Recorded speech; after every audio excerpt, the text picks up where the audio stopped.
Good morning, students. Today we will start the third part of the chapter named People as Resource. So, in my previous video, I explained to you about division of labor between men and women. So, today in this video, we will read about quality of population. सो जो हमारी country की population होनी चाहिए वो कैसी होनी चाहिए, वो ऐसी होनी चाहिए जो कि हमारी कंट्री के ग्रोथ रेट को बढ़ाए. ओके तो अगर किसी भी कंट्री का जो एजुकेशन है that is good and what if people are healthy है ना हमारी कंट्री में, तो वो जो पॉपुलेशन कहलाएगी वो अच्छी पॉपुलेशन कहलाएगी और वो हमारी कंट्री के ग्रोथ रेट को इंक्रीज करेगी. एंड सिमिलरली अगर कोई ऐसी पॉपुलेशन है दैट इज़ अनएजुकेटेड और हर जितने भी जो लोग हैं वो वहाँ पे बीमार पड़े रहते हैं, तो उससे क्या होगा, जो हमारी ग्रोथ रेट होगी इट वुड स्टॉप. ठीक है, वो क्या हो जाएगी, वो रुक जाएगी और ये हमारी कंट्री के लिए क्या है, ये हमारी इकोनॉमी के लिए सही नहीं होगा. ओके तो यहाँ पे यही बता रखा है कि ये जो केस था सकाल का, तो सकाल क्या था, सकाल ने अच्छी एजुकेशन करी, तो अब क्या करेगा, जो सकाल है वो हमारी कंट्री में जो हमारी कंट्री के डेवलपमेंट में उसका भी एक बहुत अच्छा कंट्रीब्यूशन होगा. ओके तो एक तरह से जो सकाल है वो क्या है, वो हमारी कंट्री के लिए एक एसेट होगा. ठीक है, वो हमारी कंट्री के लिए क्या हुआ, एक एसेट बना. नाउ ओनली सकाल education contributes toward the growth of society also, है ना. सकाल की ही तरह जितने भी जो लोग हैं जो एजुकेटेड हैं वो हमारी जो सोसाइटी है उसकी ग्रोथ में मदद कर रहे हैं. इससे क्या है, जो हमारी नेशनल इनकम है वो इंक्रीज हो रही है और there is a provision made for providing universal access, retention and quality in elementary education with a special emphasis on girls. अब इसमें क्या है, इसमें इन्होंने ये कहा है कि जो गवर्नमेंट है उन्होंने कई तरह के स्कीम्स जो हैं वो लेके आए ताकि जो हमारी कंट्री का जो एजुकेशन है वो इम्प्रूव हो पाए. अब इन्होंने क्या करा, इन्होंने यूनिवर्सल एक्सेस करा. What is the meaning of universal access, मतलब हर इंसान के पास शिक्षा की पहुंच हो.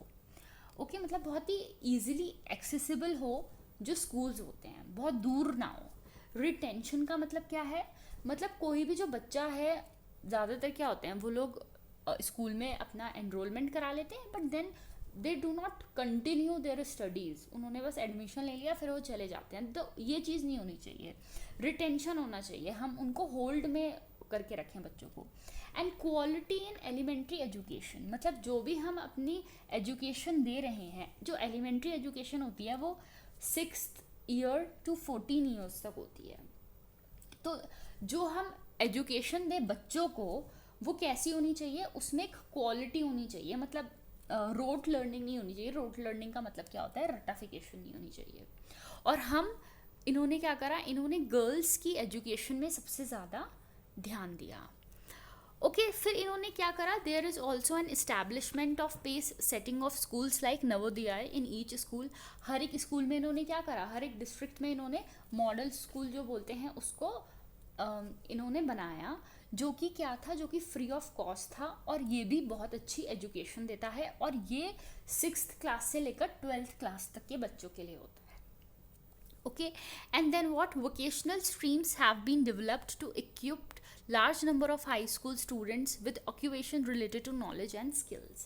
अब vocational streams का मतलब क्या है, बच्चों को हम सिर्फ किताबी ज्ञान ही नहीं देंगे, हम बच्चों को अच्छे से उनकी जो नॉलेज है, उनकी जो स्किल्स हैं, उनका जो टैलेंट है उसमें हम काम करेंगे. ठीक है, सिर्फ किताबी ज्ञान ही नहीं देंगे.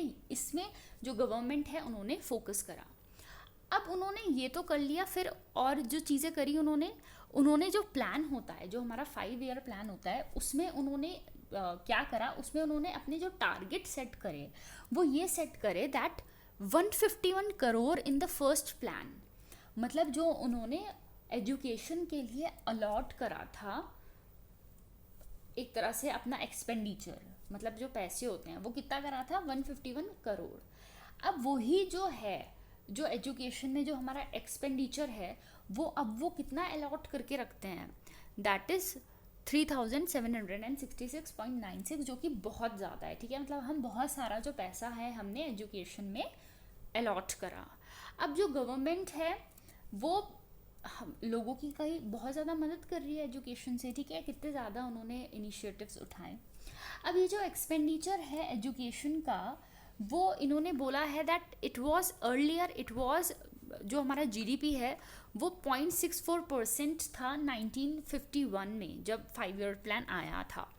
और फिर वो 2015 में वो 3% हो गया, जो कि बहुत ज़्यादा है, ठीक है। मतलब कहीं ना कहीं हम जितना ज़्यादा अपनी एजुकेशन सेक्टर में इन्वेस्ट करेंगे उतना ही अच्छा जो है हमारी कंट्री जो है आगे बढ़ेगी, उसका फ्यूचर अच्छा होगा। अब जो हमने ये देख लिया कि जो गवर्नमेंट है उन्होंने इतने सारे जो स्कीम्स है उसमें अपने पैसे तो लगा दिए, बट अब इससे फ़ायदा क्या हुआ, इससे जो आउटकम है वो क्या निकल के आया। तो इससे ये निकल के आया कि जो लिटरेसी रेट था जो कि 18% था, दैट वाज ओनली, अच्छा what is literacy rate?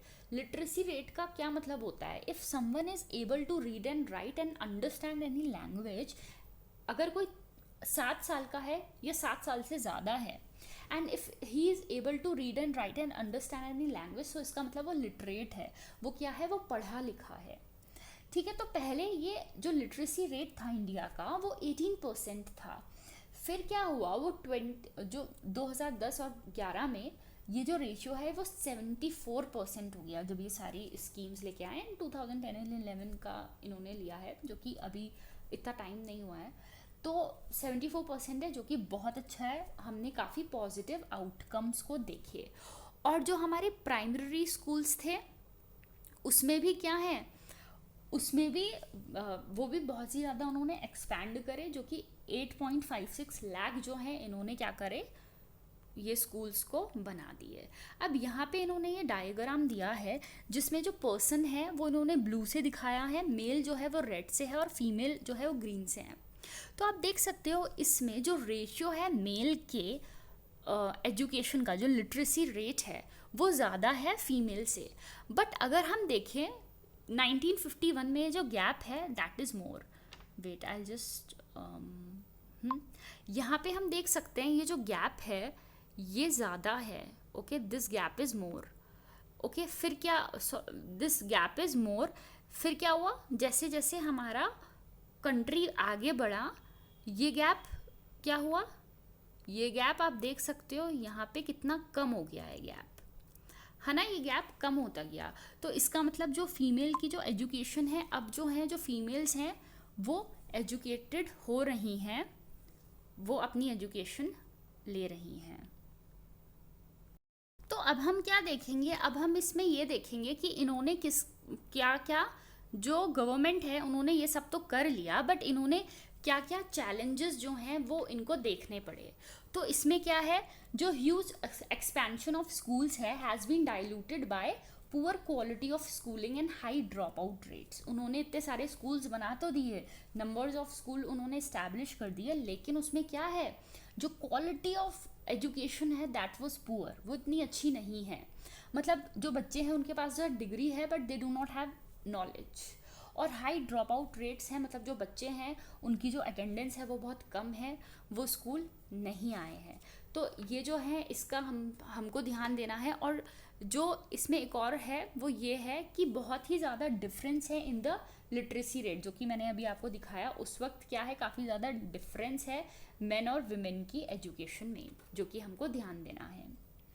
Okay students, so please revise it and go through it again.